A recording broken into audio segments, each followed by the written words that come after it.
warahmatullahi wabarakatuh. Waalaikumsalam warahmatullahi wabarakatuh. Halo teman Dalas, gimana nih kabarnya semua? Semoga kalian selalu dalam keadaan sehat dan selalu senyum ya, karena senyum itu adalah apresiasi terbaik untuk diri kalian masing-masing. Ada yang tahu nggak sih kira-kira kita mau ngapain di sini? Ngapain tuh? Kita mau ngapain sih, Ina? Ngapain ya? Masa nggak tahu sih kalian proker terbaru MPK? Proker terbaru MPK. Apa tuh namanya? Namanya Talas, talk show asik with Mandalas. Widih, namanya aja udah keren banget. Emang Talas tuh mau ngapain aja sih? Agendanya apa aja sih acaranya? Jadi Talas itu semacam podcast yang isinya obrolan tentang topik-topik yang sedang hype dan pastinya seru banget dong. Widih, kayaknya asik banget gak sih acaranya? Pastinya dong, karena teman Talas ini bisa sambil ngelakuin apa aja nih, sambil dengerin Talas, bisa sambil makan, terus olahraga, nugas sekalipun juga bisa. Waduh, kayaknya sambil olahraga juga bisa nih.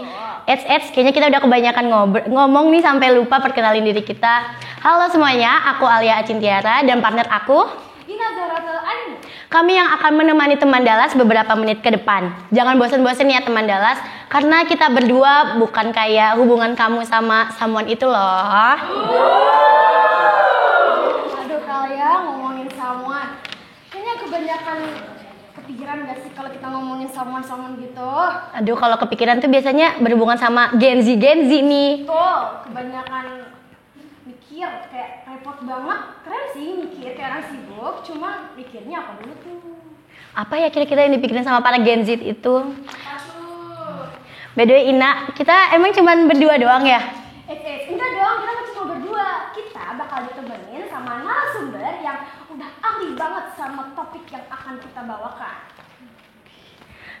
Kalau gitu langsung aja nggak sih kita sambut narasumber kita pada hari ini, kepada Ibu Juju Juwairia SPSI, dipersilakan.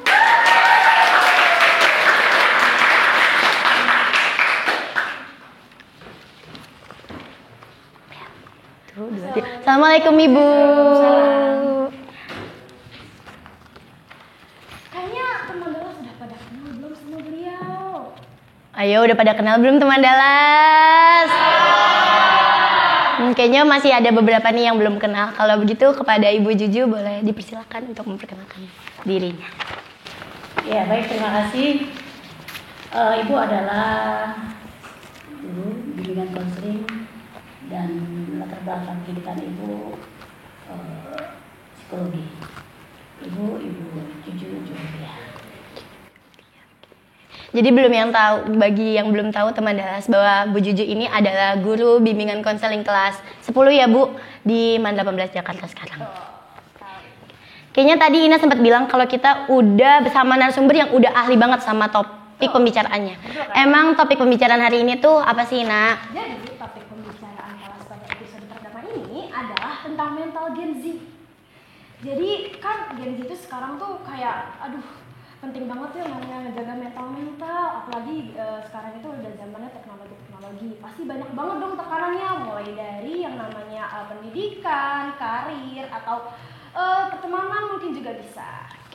Kalau gitu kita langsung aja ke pertanyaan-pertanyaan yang insya Allah akan dijawab oleh Bu Juju. Tapi nih ya, sebelum kita melontarkan pertanyaan-pertanyaannya, boleh kali suara penontonnya mana? Masya Allah. Sebelumnya disclaimer dulu, di depan kamera memang hanya kita bertiga, tapi di belakang kamera itu banyak sekali penontonnya. Sekali lagi dong ke penonton. Kalau gitu kita langsung aja ke pertanyaan pertama. Sekarang nih ya Bu, Gen Z itu kan sering banget dihadapin sama masalah. Tapi terkadang orang-orang di sekitarnya ataupun orang-orang lain tuh beranggapan bahwa Gen Z sendiri tuh terlalu lebay atau terlalu berlebihan dalam menghadapi suatu masalah. Kira-kira bagaimana pendapat Ibu terhadap orang-orang tersebut yang menganggapan bahwa Gen Z itu terlalu lebay dalam menghadapi masalahnya? Oke, Ibu akan mengutip prediksi dari seorang tokoh psikologi eksistensial yaitu Rollo May.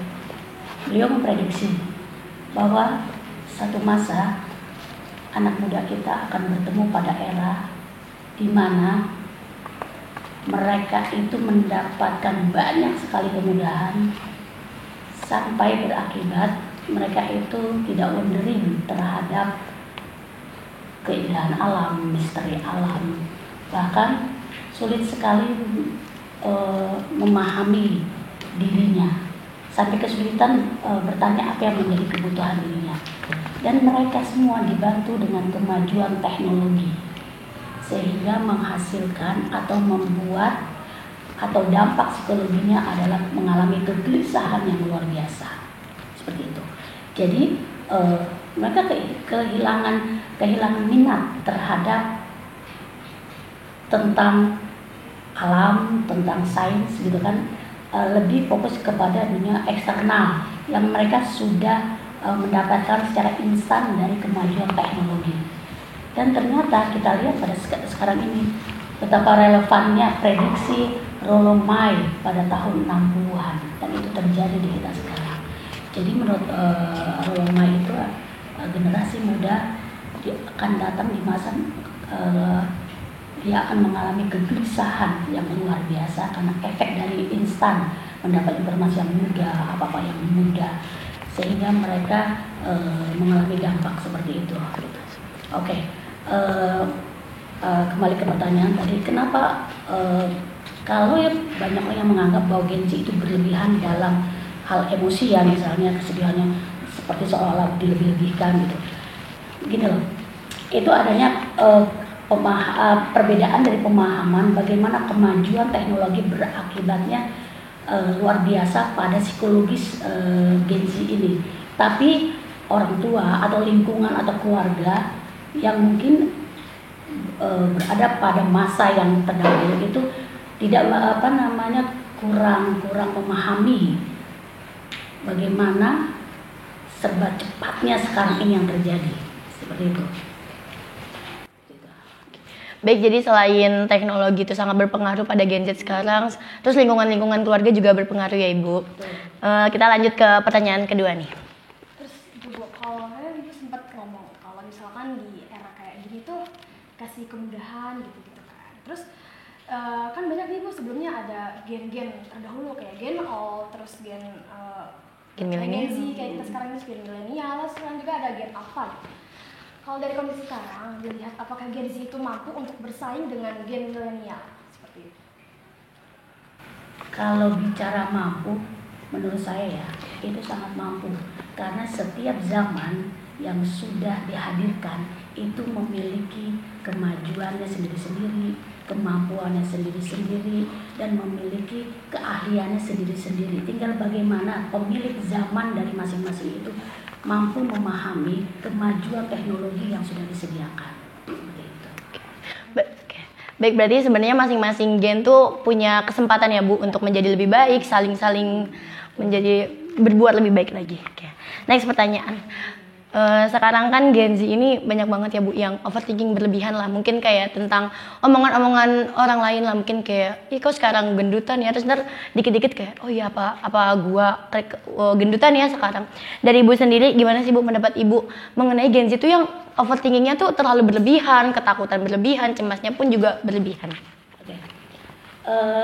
Sesuai dengan prediksi Rollo May tadi, kemajuan teknologi yang semuanya serba disajikan sehingga menimbulkan dampak psikologis, yaitu dalam bentuk kegelisahan yang luar biasa. Kegelisahan itu akan terbentuk dari sikap-sikap atau perilaku yang muncul adalah misalnya overthinking, ya kan, kecemasan yang luar biasa. Artinya banyak dampak-dampak psikologis lainnya. Selain itu juga bahwa generasi saat ini tuh yang berada pada zaman di mana teknologi begitu luar biasa, itu akan selalu pengen up gitu, artinya pengen berusaha eksis di dunia media sosial, bahkan mereka curhat pun di dunia sosial seperti itu. Jadi persaingan penunjukan eksistensinya itu akhirnya dengan cara-cara yang seperti itu, misalnya berusaha untuk menunjukkan siapa diri saya, bagaimana saya, seperti itu. Karena butuh pengakuan, pada dasarnya memang anak muda atau anak muda, remaja atau remaja akhir itu butuh pengakuan gitu. Tapi dikarenakan teknologi yang begitu berkembang pesat membuat anak-anak muda sulit sekali mendengar apa kata hati, bagaimana dirinya sendiri, sehingga terjadilah seperti overthinking gitu.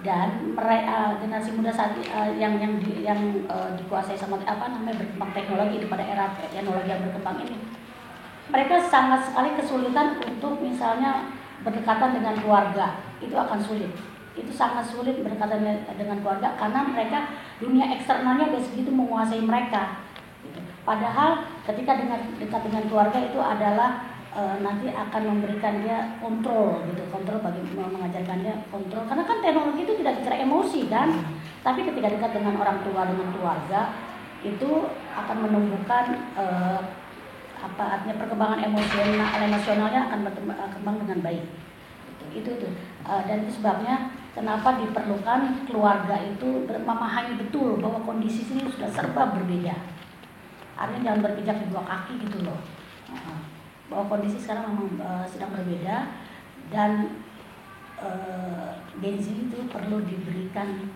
kesempatan, perlu dipercaya bahwa dia bisa kok berkembang gitu. Pendekatannya emosinya luar biasa sebenarnya. Gen Z itu butuh pendekatan emosi yang luar biasa karena beda zaman, beda kebutuhan ya kan. Jangan dimakan itu juga. Oh iya, Kita santai aja di sini ya, Bu. Terus dari tadi kan juga ibu juga ngomong kalau misalkan Gen Z itu kayak ingin menunjukkan ekspresi diri terus kepada media sosial. Terus menurut ibu sendiri, kalau misalkan Gen Z itu kebergantungan kepada teknologi untuk kayak media sosial, untuk mengekspresikan diri, terus juga kayak pengen banget kan kadang-kadang orang-orang tuh ada yang mikir kayak media sosial ini perlu banget gitu. Terus ada juga yang ngomong kayak, aduh kalau media sosial dulu tuh kadang-kadang kita kayak nggak bisa mikir atau nggak bisa ngakuin diri sendiri gitu. Seperti apa itu? Sebenarnya kalau kebutuhan akan teknologi itu memang tidak bisa dipungkiri ya, karena eranya memang sudah era teknologi gitu. Tapi yang menjadi keharusan untuk dipahami adalah adanya batasan-batasan tertentu gitu, misalnya ini loh, jangan berlebihan dalam menggunakan misalnya sosial media, itu jangan berlebihan. Malah ada salah satu artis namanya Marissa, waktu itu beliau itu pemeran film Tanah Jahanam. Beliau itu sampai membatasi banget loh sosial media. Dia nggak punya Twitter, dia nggak punya Instagram. Karena beliau tahu bahwa yang terlalu berlebihan akan menimbulkan banyak sekali persoalan-persoalan emosi dan akhirnya memunculkan perilaku-perilaku yang memang itu seperti tadi cemas yang luar biasa. Jadi tetap semuanya harus dibaca, dikontrol dan bisa matang dalam penggunaannya gitu. Kadang kan kalau untuk mental gitu kan, sempat disebutkan di awal sama Kak Alia bahwa kalau keluarga itu penting banget buat menjaga mental keluarga, teman, orang dekat, pokoknya orang-orang yang percaya. Pakai Gen Z itu perlu banget yang namanya Dukungan dari para orang tua, dari lingkungannya, dari teman-temannya, Bu. Seperti yang aku bilang tadi ya, bahwa karena teknologi sudah sedemikian luar biasa, semuanya serba mudah didapatkan oleh Gen Z ini. Kebutuhan tangki kasih sayangnya itu kalau bisa jangan kosong. Itu didapat dari mana? Ya dari keluarga. Dari pandainya kita memilih lingkungan di mana tidak cedera perasaan kita yang mempengaruhi perilaku kita. Itu perlunya memilih teman itu perlu yang kira-kira membuat tidak memberikan dampak yang kurang baik itu memang harus dibatasi. Kita tidak bermusuhan ya, tapi harus dibatasi. Dan keluarga itu adalah menjadi faktor utama si pemberi tangki kasih sayang itu jangan kosong itu Genzi. Karena seperti yang Rolomai katakan bahwa masa itu akan mengalami kegelisahan yang luar biasa. Obat dari kegelisahan adalah kasih sayang. Kasih sayang. Ngomong-ngomong orang tua nih Bu, kan beda zaman tuh beda cara ngedidik ya Bu. Tapi mungkin di zaman sekarang nih banyak banget mungkin yang kayak jadi orang tua sekarang nih tapi ngikutin cara didiknya tuh seperti orang-orang zaman dahulu. Apalagi karena kita lagi ngebahas Gen Z nih ya Bu.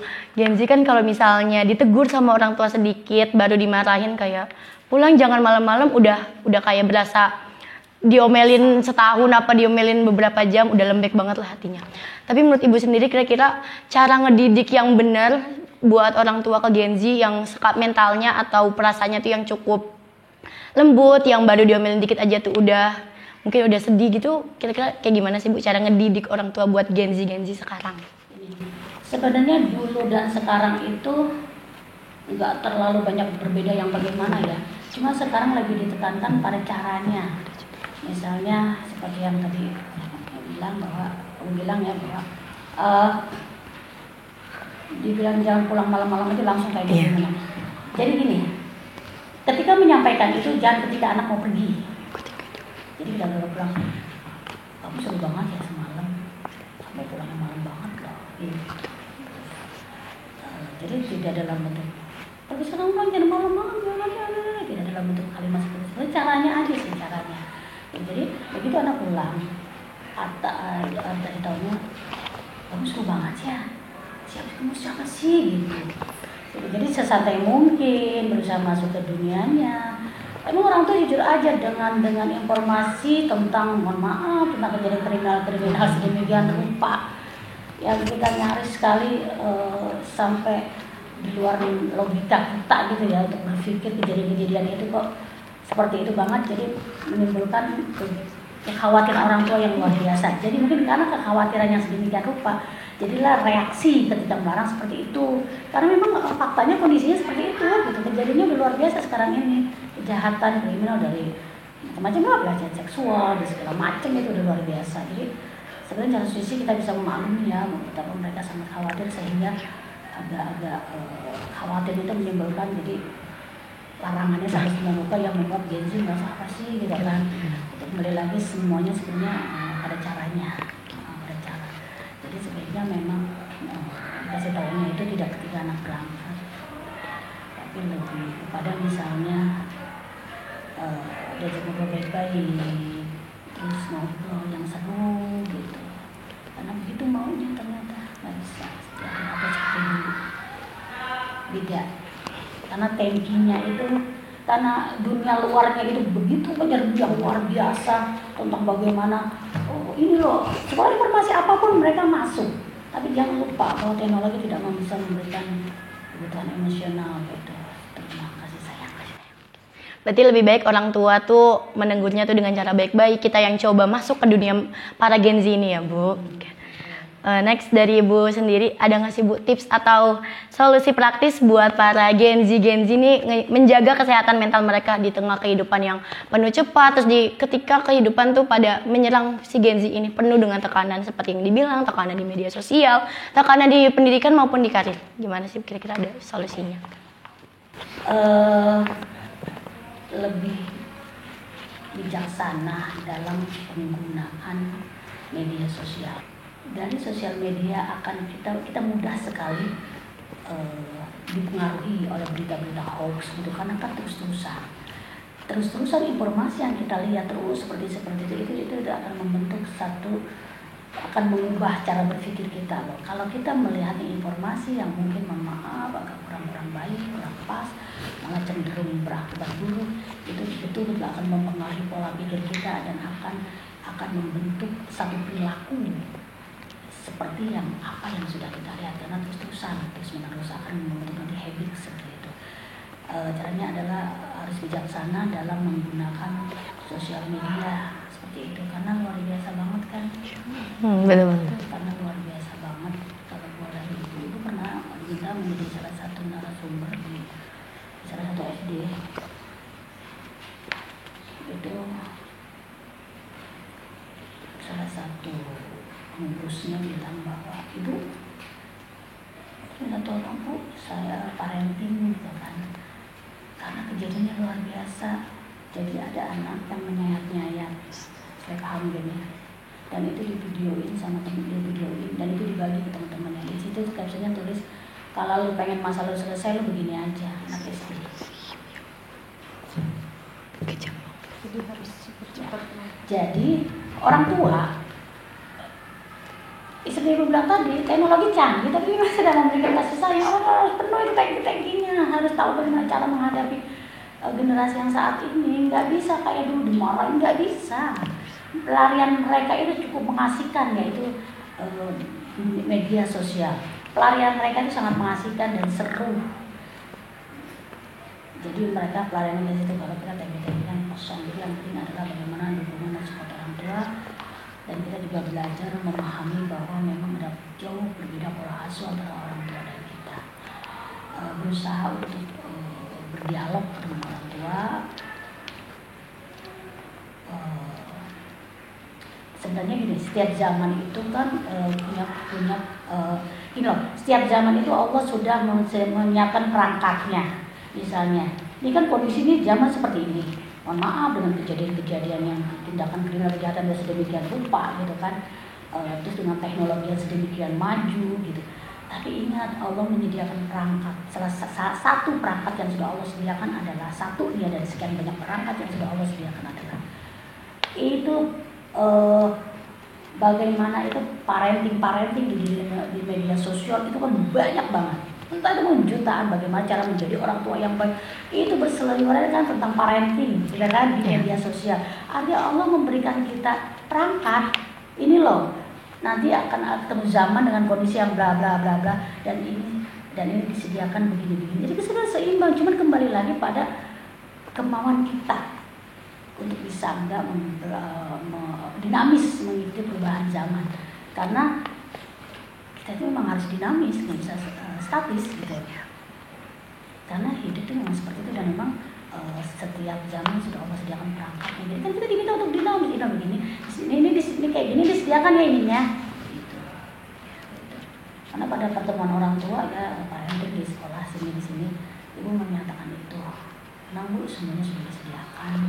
Bagaimana kita berusaha untuk menahan diri, untuk tidak lagi membawa pola yang zaman dulu kepikiran kita. Soalnya nanti rancu gitu, nanti akan tercampur begitu, nanti akhirnya emosi. Kok dulu saya sama orang tua saya, ketika orang tua saya melotot aja saya udah langsung bilang gitu, kok ini anak sekarang dari gitu. Dan memang sudah berbeda. Yang jelas harus bijaksana menggunakan teknologi, terutama di media sosial. Kalau kamu bisa menggunakan dengan sebaik-baiknya, akan berkembang kreativitas kamu akan melahirkan sebuah karya inovasi yang mungkin luar biasa. Kamu akan menjadi pribadi yang lebih baik kalau seandainya kamu menggunakan sosial media dengan bijaksana. Jadi gimana teman-teman, dari semua yang pertanyaan yang udah aku sama Kak Alessandra itu udah ngejawab semua pertanyaan teman-teman Dallas belum? Aku juga baru tahu nih, ternyata banyak banget ya faktor-faktor yang mempengaruhi semua yang kita rasakan gitu, mulai dari orang tua, terus dari keluarga, teman-teman, lingkungan itu juga sebenarnya mempengaruhi ya. Apalagi di zaman teknologi yang sudah canggih. Buat para Gen Z semua nih, semoga bisa lebih bijak lagi dalam main-main teknologi. Jangan apa-apa tuh diposting lah ke Instagram atau ke Twitter manapun. Jadi kalau sekarang itu jangan FOMO, harus pilah memilah gitu. Udah gak kerasa ya, kita udah di penghujung acara aja. Terima kasih banyak kepada Bu Juju yang udah bersedia menjadi narasumber di episode pertama Talas.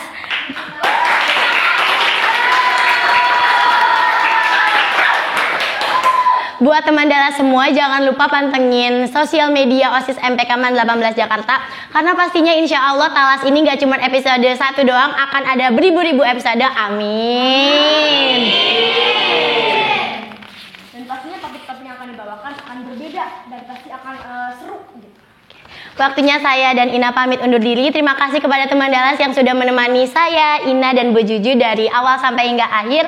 Sampai jumpa di episode-episode berikutnya. See you teman Dallas.